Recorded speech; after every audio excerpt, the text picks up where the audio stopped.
Hey, you know what time it is? Tamara Tamu here, bringing you another episode of Unleashed Alchemy. Where on this channel, I bring you spiritual wisdom that you can apply into every single part of your life so that you can experience transformation, elevation, and spiritual ecstasy every single day of your life. Okay, so let's get into today's episode.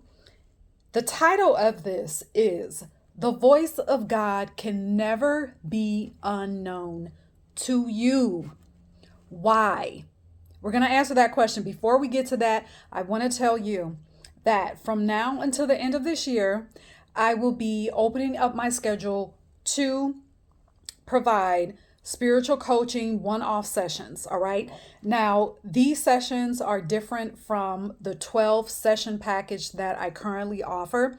I've just been guided to open up my schedule to have client schedule just for one-off. If you've never worked with me, you're a new client, you can work with me in one session. It's a 45-minute session. All right, well, where we will go over, okay, energies that are surrounding you, energies that may be holding you back, all right, from your spiritual transformation and elevation. If you want to tap into your spiritual gifts, perhaps you're having a hard time. Perhaps you are telling yourself that you're having a hard time picking up on your intuition, then that session, that 45-minute session, will be for you. If you are interested in doing that, let me know in the comments, and I will send you my email address, okay? Or you can just email me right out and just say, I would like to sign up for a one-time 45-minute session, and we will go from there. My email address is unleashedalchemy@gmail.com. All right, let's get started. The voice of God can never be unknown to you. Why? Because you are God. You can say goddess, you can say the universe, you can say you are the cosmos. Whatever phrase, you are infinite intelligence. It doesn't matter the word, the term that you use. The term should invoke a sense of sovereignty within you, because that is who you are. You are a sovereign spiritual master. Okay? So, what is the voice? What is your voice? What is the voice of your soul? The voice of your sovereign identity. First of all, that voice is a knowing that can come through as an audible voice. It can come through hearing. It can come through sight. All right. It can come through you speaking words from your own soul. It could come through you speaking messages where you may start to refer to yourself in third person. I have had that type of experience, especially after coming out of a meditation or even during a meditation.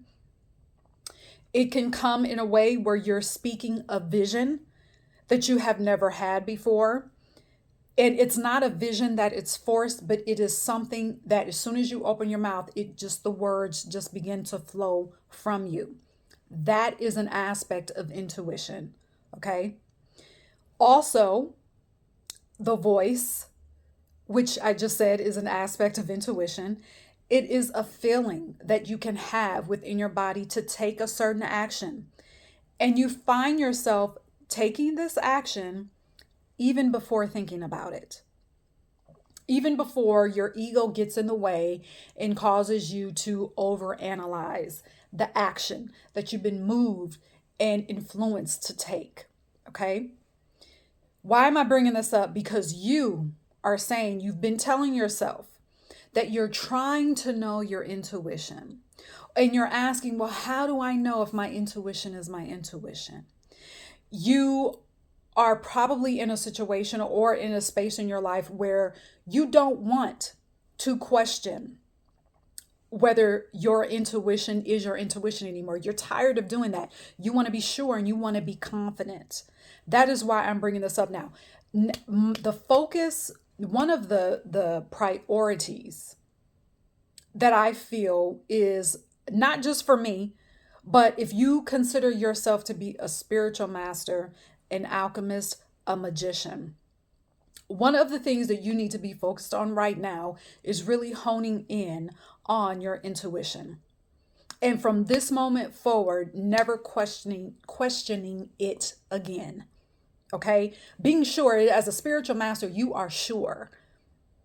You don't question it anymore. All right? And it's time for us to reach that level in our elevation, in our spirituality, where we don't question our intuition. We don't question the voice of God anymore. All right. So the next question that we're going to cover is, why do you struggle to be confident in your intuition? The main thing here is because of programming. Because you have considered yourself to be separate from that knowing. You have been programmed to believe there's no way that you could possibly be that connected, where you can't possibly be that powerful, where your soul is so elevated, where you're guided to do something or you feel something, and yet your ego is telling you, okay, that doesn't make sense, but your soul already knows this action that you're going to take, this action is quantum. Your intuition has nothing to do with time. It has nothing to do with what we would deem to be practical. It goes beyond that. Your intuition is not basic. The voice of God is not basic. Okay? And we have been programmed to believe that we don't have that type of spiritual connection, that we don't have that type of power source that rests in our bones, that rests in our DNA, that rests in our vessel. What do you think this vessel is? This is more than just a body. This is a source of knowing. This is a source of power that goes beyond any confines, any boundaries. Okay? So, and I got ahead of myself, but I'm going to repeat this. You've been programmed to believe that wisdom and power to navigate through your life on an elevated and magical and spiritual level has to come from something outside of you. This programming comes from religious and spiritual communities. Okay, we already know, if you've been subscribed to my channel for a while, you already know what I think of religion. Religion is a vampiric system that attempts to snatch people's souls, snatch people's energies to make us forget who we really are as sovereign beings. An example of how it comes up in more spiritual communities is the idea of, you've got all of these spiritual products, which are helpful. So don't get me wrong here. But sometimes I feel that when people are selling their spiritual products, they are forgetting to emphasize to people that these products are tools. They are only tools. The power is not in the product. The power is not in the product. The power is not outside of you, because the product is outside of you. You are the power. However, you can use the product as a tool, as a part of your spiritual ritual practice. Okay? So I wanted to make that side note. Here's the deal. If you don't take anything else from this video, here's the one thing that you need to understand, overstand about knowing and being confident in your God voice, your intuition, your God guidance.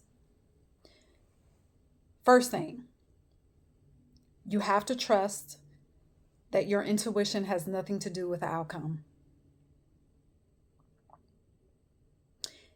If you make a decision to trust fully, your decision cannot be conditional. Your trust and confidence in your intuition cannot be conditional. You cannot say, well, I'm only going to follow this nudge that I have only if I get this outcome, only if I know for sure that this is going to happen. Your decision to know your God voice cannot be attached to any outcome. I don't know how many times I can say that. Let me give you an example. So, I am back in my hometown, which was not planned. Now, it was planned for me to visit and then go to another country. That was what I was planning for. I was taking the steps to do that. Yet 6 months later, I am still visiting my hometown. Before I came to visit, like I said, I was planning to visit my hometown, visit my family just for a month actually. And then I was taking off to another country where I was going to spend a long period of time, a place where, of course I wouldn't need a car. So before I got to my hometown, I sold my car. I was living in Florida, sold my car, sold a lot of things, got rid of some things and really just downsized. Because in my mind, remember, I was going to this other country and I was only going to take 2 pieces of luggage with everything. That's it. And I was down to about 2 pieces of luggage. Okay. Sold my car. Yet now and I sold my car. That was not the plan to do it so soon, but I kept having this nudge to do it. It was silent nudge. Then it got louder, So I said, okay, this is what I feel I need to do right now at this moment. So I'm going to sell the car. Well, now that I'm back in my hometown, which is not set up, it's not a New York City where you can just hop on the train. Okay. You need a car here. So now I've been here back in my hometown with no car. Well, someone could say, well, maybe that wasn't your intuition. But see, here's the thing about intuition. I didn't say, okay, I'm going to sell this car, but I need to know for sure that I'm going to be able, if I don't end up going to this other country, I need to make sure that I'm going to have a car waiting for me in my hometown or however, if my plans fall through to me going to this other country. Do you see what I'm saying? So you following your intuition cannot be attached to an outcome. I will say intuition doesn't care about your current plan. Now, here's what I want to say to this as well. Let me say this. Whatever plan that you have, keep it. It is still a part of my plan to go visit. There is a specific country that I still feel that there's work for me to do there. I don't know how long. I don't know specifically what the work is, but I feel a connection there. It doesn't mean that I'm not going. It's just my idea of the time. My soul said something else. Fine. It does not mean that I was wrong in selling the car. Do you see what I'm saying? So following your intuition cannot be attached to an outcome. Why is overstanding and accepting this attachment thing about intuition so important? Because your intuition is quantum. Your intuition is on a quantum timeline. Intuition takes you beyond step 1, step 2, a step 3 process that your ego follows. The ego follows steps because of the ego wants to keep you safe. Okay, that's logical. We're in this human body, we're in this physical body. Yes, we want to stay safe. But your God force has no use for step 1, step 2, step 3. That force does not operate on what we call a regular timeline and how you've been programmed to believe things are supposed to work based on your humanness. So I will say what I just said about attachment. You deciding to accept your intuitive power cannot be attached to an outcome. The sooner you accept that about your intuition, the more confident you will be to move about and navigate through your life with your intuition at optimal level. When you get to that point, intuition, hearing your God voice, becomes then a way of life. It's something that's always on and not just something that you feel like you have to scramble to access when something isn't going right. Okay? So let me know. That is the end of this episode. Very short and very sweet, but powerful, impactful. Get into your intuition. Make a decision that from this moment on, your God voice is your God voice. It is strong. It is powerful. It is at optimal level. When you get up every morning, say those words and speak those words. That is your intention. That is how you intend to live, by always knowing that you're always being guided and you are open to receive intuitive messages that are clear, that are full of peace, love, order, harmony. You can speak that and set that intention for every single part of your life, period. All right. So don't forget, check out all of the other resources too that I provide. But also, again, I want to say this. If you are wanting to schedule a one-off session with me for 45 minutes, let me know in the comments. I will give you my email. I will comment back with my email, or you can just send me an email outright without commenting. unleashedalchemy@gmail.com. Okay? Until next time, cheers.